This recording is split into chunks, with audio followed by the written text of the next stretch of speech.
Okay, so today I'm going to talk to you about reading Cormac McCarthy, and I'm going to give you a guide as to how to read him. This is not a video for anyone that's read Cormac McCarthy. It's more for people who are interested in him and want to read him, and I'm going to give you some tips and give you an idea of what books to start with. So, yeah, let's get into it.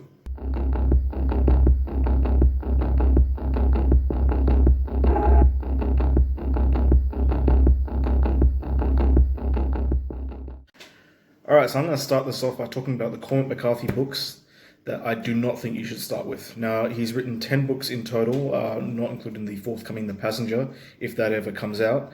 But I got 4 books here, which I think you should not start with, so don't even think about it. The first one is the obvious one, so we got Cities of the Plain. Now, this is part of a trilogy known as the Border Trilogy. You got All the Pretty Horses, which was followed by The Crossing and followed by The Cities of the Plain. So obviously you should not read Cities of the Plain first because it is the final part of the trilogy. However, that's where things get interesting because the other 2 books, the first one, All the Pretty Horses and The Crossing, are in no way connected. So you could actually read either one of these first, even though this one came out first, followed by this one. It's just that both these characters show up in the 3rd book, so it makes sense to read one of these 2 first. So that's Cities of the Plain. I do not recommend reading this one first. The next one is The Orchard Keeper. Now, this was the first book of his that he ever wrote. It's been described as very Faulknerian. I did try it a couple of times. I could not get into it. There's something about the style he was going for when he first wrote this, which just didn't vibe with me. However, I do think this is more of a completionist novel. I don't think anyone that's getting into his work should start with this book first, even though it's his first piece of work. More after you've read some of his other stuff, then you can go back to this just to see where he started and what traits he took on and improved upon. So that's the next one that I do not recommend. And then the last 2, and this is going to be a bit controversial, but got Suttree and Blood Meridian. Now, Suttree is his biggest novel. It's almost 500 pages long. Very Faulknerian language, $1,000 words, and by that I mean some words that you have to actually look up in the dictionary because I just do not know what they meant. Now, that's not to say they're bad books. In fact, I consider these 2 books to be the best he ever wrote. It's just that there's a lot to them, there's a lot to digest, and so to dive straight into his work by going to those 2 books, you're pretty much going to be putting yourself in the deep end. These are great books, and these are ones that you should work towards, especially Blood Meridian, even though it's a slimmer one of the 2. So I'm going to give you some ideas on how to get to reading those by talking about the 4 books you should read. Starting with No Country for Old Men. Now, Cormac McCarthy wrote this as a screenplay first and then patched it up and turned it into a novel. Of course, the Coen brothers then took it apart and rewrote their own screenplay from it to make the movie No Country for Old Men, and it works a treat. It reads, even if it's not a screenplay, it's a novel, it reads like a screenplay. Very fast-paced, a great thriller, great characters. I do recommend the movie as well, but do give this one a read. Anyone that's looking into reading Cormac McCarthy, this here, along with the next 3 books I'm going to show you, are the ones that I recommend to read. It's quite... So I almost call it like a neo-noir western with elements of black comedy. So yeah, we got that one there. So do give this one a shot. The other one is The Road. Now everyone knows about The Road. It won the Pulitzer Prize. It was the last book he released, which was, I think, like 14 years ago now. And it's part of the 3rd stage of his writing, I'd say his writing style. So you got the first stage was the Faulknerian language, which came out with his Southern Gothic novels, which were the Orchard Keeper, Outer Dark, and Child of God, and even elements of Suttree. Then you had the Western or the anti-Western period, which, if you exclude Blood Meridian from that and just focus on All the Pretty Horses through to even No Country for Old Men, the language became a lot less dense and more direct, more descriptive, even though the sentences are shorter. And then from that period, you went to the 3rd period, which is the post-apocalyptic, which is where this book comes in, which almost reads like an epic poem. It's got very short chapters, short chapter breaks, very spare, very sparse. You don't get a whole of a lot, but it still packs a wallop. So we've got this one here and this one here, which I do recommend as for beginners. And even though I do recommend them, they're two very distinctively different novels. The thing about Cormac McCarthy is, I say do not judge him until you've read one book from each period of his time writing, because he has changed over a period of time. You can't read The Road and hate it and therefore say that you don't like any of Cormac McCarthy's other books, because all of his other books are different from this one. Same goes for No Country for Old Men. No, The Road is different from that, and his Faulknerian stuff, his Southern Gothic, the books set in Tennessee, are different.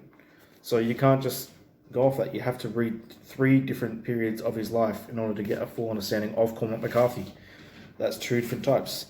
The one from the Southern Gothic era is his 3rd book that he released, Child of God. It's his slimmest novel. Much like No Country for Old Men, it's very chopped up. A very good book. I do not rank it among my favourites. Probably I rank it 6th out of the whole lot, but that just shows how good his other books are, because this one here is still a very good read. It's a quick read. It's depraved. It follows the story of Lester Ballard, who is pretty much an outcast from the rural Tennessee community, and it leads into a violent, solitary lifestyle, which leads to a tragic conclusion, or at least tragic compared to some of his other works. So we got that. So these 3 books here represent the 3 time periods of Cormac McCarthy's writing style. I'd also place the 4th one I'm going to mention to you, All the Pretty Horses, alongside No Country for Old Men. This one's more of a Western. Same deal, it's descriptive, but obviously going by the writing, it's a little bit more packed. It's described as his first foray into romanticism writing. And obviously by the title, it's a little less violent than his other books. Still a great read. It pretty much brought Cormac McCarthy into attention. It sold more than all his previous books combined within the first couple of months. So it was a bit of a bestseller of the time, and still considered a great book now. And that's it. That's the 4 books. So we've got Child of God, The Road, No Country for Old Men, and All the Pretty Horses. I'm not saying read all of them, but these are one of the 4 that you should start with. If you read Child of God, that gives you a leeway into reading his other Southern Gothics, and that is where Out of Dark comes into it, his 2nd book. Now this one here is a very, very dark book. It's also very, I'd say, the dialect of the characters of that time period, you have to sort of get used to it. It's got this very apocalyptic nature to it. It's about a woman and her brother who bear a child. The child is left on the tracks to die, and the woman goes searching for the child to see if it's still alive, and whoever has that child. And all the while you've got these 3 mysterious strangers, these elusive strangers, who are traversing the backwoods of Tennessee, the Appalachia Mountains and all that, and it leads towards this very eerie resolution. Everything comes to a halt at the back there, and it has a wonderful ending. I still cannot quite wrap my head around it. But when you finish Child of God, that will give you a leeway into reading this, and if you do feel so inclined, then it gives you a leeway into reading this, The Orchard Keeper and Out of Dark. Both parts of that's his trilogy, his Southern Gothic trilogy.